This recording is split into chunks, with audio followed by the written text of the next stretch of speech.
আগামী 21শে ডিসেম্বর রাজধানীর Netaji play forum centre প্রাঙ্গণ মাঠে শুরু হতে চলেছে পেটুক 3.0 সমাবেশ।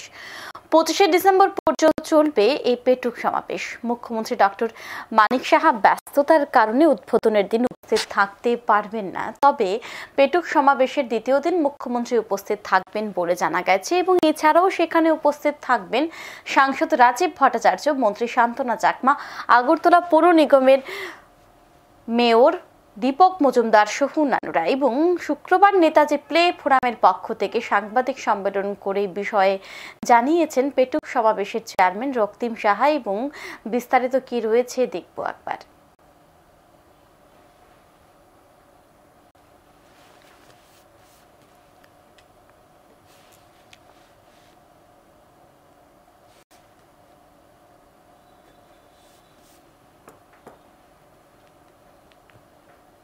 জাতীয় খাবারও থাকবে, তাছাড়া গভর্নমেন্টেরও 3-4টি স্টল থাকবে, যেমন ব্যাম্বু মিশন, স্কিল ডিপার্টমেন্ট এবং ট্যুরিজমেরও স্টল থাকবে।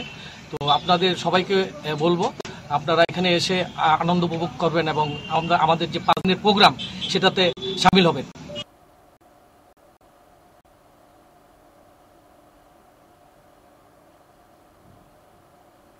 তিনি আরো জানান, এই বছর মোট 43টি স্টল থাকবে পেটুক সমাবেশে। এখন সময় বিরতির সঙ্গে থাকুন।